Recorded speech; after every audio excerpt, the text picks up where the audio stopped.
Sincau Pak Dubes. Sincau, Om Angger. Wah, gimana kabarnya? Sehat Pak Dubes, bagaimana? Alhamdulillah sehat. Masih doanya. Sibuk habis keliling kemana sih nih Pak Dubes? Ya, nemenin Pak Menpora, lihat-lihat cabang-cabang olahraga kita. Hari ini saat kita take video ini hari Sabtu kita peringkat ketiga Pak ya? Kita peringkat ketiga. Masih aman dari target lah Pak? Masih aman. Okay. Insya Allah aman terus. Iya. Nah Pak Dubes, saya datang ke sini untuk membawa pertanyaan netizen. Ya. Seperti yang sesuai Bapak janji kita ya. Iya. Nah, ada beberapa pertanyaan yang mungkin akan dijawab oleh Pak Dubes. Ya. Jadi sudah ada beberapa pertanyaan yang masuk ke kami, sudah kami kurasi dan kami bagi dalam 3 klaster. Oke. Nanti akan kita bahas satu persatu. Siap. Oke. Jadi inilah dia, warganet bertanya, Bapak Dubes menjawab. Pertanyaan pertama siapa? Siap. Kalau nggak bisa pas Pak nanti Pak. Gitu ya. Nanti nggak lulus jadi Dubes. Oke, nah Pak, ini ada pertanyaan dari Iim Laying. Ini soal industri Pak. Oke. Apa kunci kemajuan industrialisasi di Vietnam? Apakah di Vietnam ada serikat buruh dan seberapa kuat? Nah, yang kedua ini dari Extrahot 88 Pak. Faktor apa yang menurut Pak Dubes menyebabkan Vietnam cenderung stabil secara politik dan menjadi magnet bagi investasi asing? Lalu ada BB Pradipta. Perkembangan industri di Vietnam dibanding Indonesia seperti apa? Masih soal industri Pak, dari Mas Dadut. Industri kreatif di Vietnam seperti apa? Lalu yang terakhir dari Angeline Veranda. Bagaimana sekolah anak-anak di Vietnam dan bagaimana pendidikan itu bisa mendukung industri di Vietnam? Oke, baik, saya jawab ya. Jadi Vietnam ini adalah negara di Asia Tenggara ya, yang masuk ASEAN-nya itu agak belakangan. Kenapa mereka agak belakangan? Walaupun merdekanya hampir bersamaan dengan Indonesia, yaitu tahun 1945, tanggal 2 September 1945. Tapi kan Vietnam kemudian dilanda perang lagi, agak lama. Jadi baru tahun 80-an Vietnam tuh baru mulai membangun ekonominya. Dulu sebetulnya Vietnam tuh mengikuti pola Soviet ekonominya. Tetapi kan kemudian tahun 90 Uni Soviet bubar, tembok Berlin runtuh, kemudian Vietnam beralih ke market ekonomi. Nah, dengan beralih ke market ekonomi, tidak lama kemudian atas dukungan Indonesia juga Vietnam masuk ASEAN, kemudian Vietnam menjadi anggota WTO. Nah, Vietnam benar-benar membuat sebuah visi bagaimana ekonomi Vietnam ini terintegrasi dengan ekonomi internasional. Jadi artinya dia betul-betul ingin meningkatkan daya saingnya di tengah persaingan global. Nah, kalau sudah bicara itu, berarti semua pertanyaan tadi mulai dari pendidikan sampai daya saing industri itu berkaitan satu sama lain.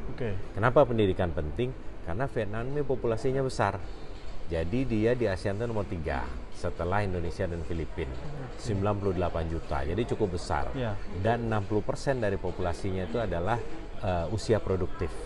Nah, jadi dia betul-betul menyiapkan SDM-nya mulai dari sekolah dasar sampai perguruan tinggi di Vietnam secara serius dalam rangka mendukung kemajuan industrialisasi Vietnam menuju kemampuan menghasilkan industri yang memiliki daya saing tinggi.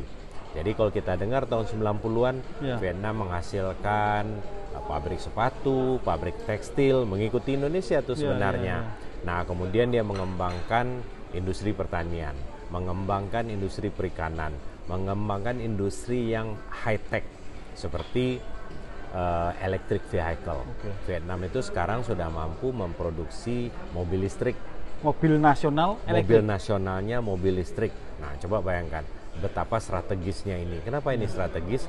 Karena para pemimpin dunia saat ini dalam pertemuan parties di Glasgow terakhir di Inggris, nah itu kan sepakat bahwa dunia ini kita harus meninggalkan fossil fuel. Jadi kita harus meninggalkan ekonomi hijau. Kita harus meninggalkan semua yang membakar fosil yang membolongi atmosfer kita. Nah, karena itu ini menjadi penting. Bagaimana masuk ke industri yang kategorinya hijau sehingga semakin friendly untuk lingkungan dan pada saat yang sama kompetitif secara global dalam persaingannya. Nah, begitu cara Vietnam melihat ke depan. Nah, jadi pendidikan tadi kita udah tahu betapa seriusnya mereka. Nah, kemudian mengenai buruh di sini ada asosiasi buruh, tetapi dikelola dengan cukup ketat sehingga mereka kalaupun mereka melakukan katakanlah protes atau apa tidak semeriah buruh-buruh kita di Indonesia gitu. Jadi memang bahasanya diplomatis ya, karena diplomat bahasanya diplomatis juga ya. Iya, tidak jadi, semeriah di Indonesia. jadi apa namanya, intinya pemerintahan Vietnam ini kan pemerintahan yang berdasarkan satu partai, yaitu Partai Komunis Vietnam. Jadi dasar ininya adalah negaranya sosialis.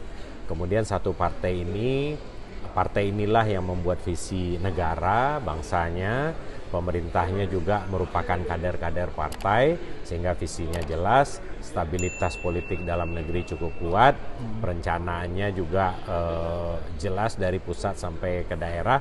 Nah, stabilitas inilah sebetulnya yang kemudian menjadi salah satu indikator bagi investor asing untuk menanamkan modalnya di sini. Buruh merupakan salah satu faktor saja. Kemudian bagaimana pengelolaan tanah. Tanah adalah semua tanah di Vietnam ini milik negara. Jadi ketika negara memberikan izin investasi, nah tentu tanah merupakan hal yang sangat penting bagi investor kan. Kalau mau bikin pabrik atau mau bikin industri. Nah, ini juga sangat merupakan faktor yang pendukung. Sehingga kita banyak lihat relokasi industri misalnya dari Cina ketika terjadi trade war dengan Amerika ke Vietnam. Tetapi sebetulnya yang menjadi kekuatannya itu adalah bagaimana visinya dan eksekusinya, implementasinya sesuai visinya itu tadi. Jadi faktor-faktor lain saya rasa kalau kita bandingkan dengan Indonesia, kita bersaing. Indonesia dari sisi perencanaan dan sistem pemerintahan itu menurut saya bukan faktor yang menentukan. Jadi bukan berarti kalau di Indonesia itu terdiri dari banyak partai, di Vietnam satu partai, kemudian ekonomi kita menjadi kurang kompetitif, enggak juga. Karena Indonesia, jangan salah, sebagai negara demokratis yang sangat demokratis, anak-anak muda Indonesia itu sangat kreatif loh. Karena sudah terbiasa berpikir bebas. Jadi memang bicara bebas, berpikir bebas, sangat-sangat kreatif. Jadi kalau kita mencari anak-anak muda talented itu gudangnya di Indonesia. Nah, cuma dengan yang namanya banyak anak-anak pinter, banyak orang-orang pinter kumpul, biasanya kalau mufakat itu jadi lama. Nah, itu yang membuat Indonesia itu jadi dinamis gitu loh. Jadi bagi saya itu bukan kendala, tetapi itu adalah tantangan yang harus kita hadapi. Civil society di Indonesia sangat kuat. Nah, itu kelebihan kita. Pak, ngomong soal kreatif tadi, jadi juga ada yang tanya dari Mas Dadut tadi, soal industri kreatif sendiri seperti apa di sini, Pak? Sama ininya. Jadi Vietnam karena populasi muda dan jumlahnya besar, industri kreatifnya juga maju pesat. Apakah itu digital atau startup di sini juga by the way Gojek dari Indonesia kan juga sudah hadir di sini. Jadi menurut saya ke depan ini merupakan potensi kerjasama yang bisa kita dorong kolaborasinya dengan Indonesia. Karena kalau anak-anak muda ini kan mereka ini kan sudah merasa tidak dibatasi oleh batas-batas negara, apalagi kita sebagai negara ASEAN. Nah, ini kan kita betul-betul ingin menjadikan ASEAN ini satu basis produksi dan satu market gitu. Nah, jadi kolaborasinya di situ kita lihat. Jadi kuncinya yang pertama tadi visinya yang bagus. Visi. Terus komitmen masyarakat, semua pihak loh, bukan hanya pemerintah, tetapi masyarakat, pengusaha. Nah, itu mereka betul-betul, mereka intinya begini, mereka tidak mau lagi susah ketika zaman perang kemarin, karena masih ingat, semua masih pada ingat gimana susahnya zaman perang. Nah, mereka betul-betul bertekad kita jangan lagi sampai susah kayak dulu. Jadi sekarang mereka benar-benar pengen maju lah, ekspornya luar biasa. Itu baru soal industri. Kita akan masuk ke pertanyaan yang kedua. Sekarang yang kedua kita mau ngebahas soal kuliner nih, Pak. Sudah ada beberapa pertanyaan dari warganet, ada dari @sel.sius, ada dari tulisan Friska, dari Maria Dianita, dari Wong Daru, dan dari Sekar Gandawangi nih yang tanya soal kuliner di Vietnam nih, Pak. Nah, mereka ingin tahu kulinernya apa aja, yang khas apa saja, lalu tongkrongan warga lokal itu seperti apa, kuliner kaki lima di Vietnam itu seperti apa, Pak? Ya, kalau bicara Vietnam, yang paling terkenal itu kan pho ya. Iya. Nah, pho itu sangat terkenal dan bahkan di Indonesia, di Jakarta, di setiap restoran Vietnam sangat banyak kita lihat. Nah itu juga merupakan sesuatu bukan hanya di Indonesia dan di berbagai kota di dunia, tapi di Vietnam sendiri itu memang pho itu sangat populer. Jadi bisa dikatakan orang Vietnam tuh kalau disuguhi pho 3 kali sehari pun dia makan. Gitu loh. Jadi pagi, siang, untuk breakfast juga mereka makan pho. Siang juga, malam juga. Jadi memang itu yang susah jadi saya, Pak, yang susah, Pak. Kenapa? Di sini itu lebih mudah cari mie kuah daripada mie goreng, Pak. Oh gitu. Mie goreng. Iya. Susah dapetnya di sini. Karena mereka makanan Vietnam itu cenderung lebih sehat. Jadi kalaupun dia pakai kuahnya pun bening. Iya. Ya kan? Nggak santan-santan dan minyak juga jarang. Jadi pada umumnya di sini rebus-rebusan. Makanya kita lihat kesehari-harian orang Vietnam, baik laki-laki mau perempuan kan ramping-ramping kan mereka. Nah, itu lebih karena makanan. Iya. Nah, itu saya tinggal setahun di sini mungkin bisa ramping ya, Pak? Bisa, pasti dijamin. Dijamin ramping. Oke. Terus soal warung-warung tongkrongan. Soal warung-warung tongkrongan. Jadi mirip dengan di Indonesia, mereka juga suka nongkrong. Jadi modelnya itu seperti ini. Jadi misalnya ada warung kopi gitu ya. Jadi warungnya itu warung seperti biasa. Nah, anak-anak mudanya tuh duduknya di trotoar, pakai kursi-kursi kecil gitu. Ya. Nah, jadi mereka nongkrongnya di situ. Dengan pakaian yang necis-necis, Pak ya, pakaian-pakaian ada pesta. Yang necis, ada yang santai. Pokoknya mereka betul-betul menikmati. Mulai dari yang rapi-rapi sampai yang sangat rileks, pakai celana pendek, juga duduknya seperti itu. Nah, makan kuaci. Makan kuaci sambil makan kuaci, kesenangannya kuaci. Iya. Saya sempat wawancara beberapa orang Vietnam kenapa milih kuaci dibuat cemilan saat nongkrong. Nah, gimana? Apa katanya? Karena kalau kuaci itu bisa lama, Pak. Daripada banh mi atau po, mungkin dia setengah jam selesai. Betul. Nah, kalau benar kuaci juga tuh. Bisa sejam. Aktif terus, tetapi tidak banyak kan? Tidak banyak, tetap sehat dalam jangka panjang. Dan murah, Pak. Murah. Berarti mikirnya ekonomi lagi. Iya. Oke, jadi menarik itu soal kuliner di Vietnam. Kalau Bapak sendiri makanan paling suka di Vietnam apa, Pak? Ya itu, Om Angger udah nulis di Kompas tuh, caka itu kan. Selain pho, saya senang caka. Kenapa caka itu? Caka itu unik, sederhana, cara masaknya sederhana, banyak sayurnya dan ikan. Jadi kalau kita makan agak banyak juga kita nggak merasa berdosa. Gitu. Dan cepat sekali. Jadi beberapa menteri udah saya ajak ke sana, semuanya happy. Semuanya senang. Jadi confirm lah kalau bahwa ini mantap ini, bukan hanya enak tapi sehat dan sederhana. Recommended ya kan? Dari Pak Dubes nih ya. Iya benar. Caka ini ya. Caka itu mantap. Harus dicoba. Selain pho, coba caka, Pak ya. Iya, coba caka. Mantap. Nah, ini pertanyaan yang ketiga terakhir dari pewarta foto plat P, Pak. Iya. Dia tanya soal wisata. Iya. Wisata di Thailand di Vietnam ini seperti apa? Tempat-tempat yang Instagramable itu seperti apa, Pak? Ya, jadi Vietnam ini kontur geografisnya mirip dengan Indonesia. Dia ada laut, jadi kita tahu Vietnam itu kan memanjang ya dari utara ke selatan. Nah, di sebelah sininya itu, sebelah kanannya itu laut itu, berbatasan dengan Laut Cina Selatan. Nah, garis pantainya panjang? Garis pantainya cukup panjang. Nah, kemudian di utara itu di dekat Hanoi, 90 km dari Hanoi, ada satu tempat teluk yang sangat terkenal yang disebut dengan Halong Bay. Halong Bay. Nah, ini Halong Bay ini sudah cukup terkenal di dunia, bahkan di Indonesia orang kenal sekali dengan Halong Bay. Nah, ini di sebelah utara. Namun demikian di Hanoi ini kita juga bisa ke pegunungan.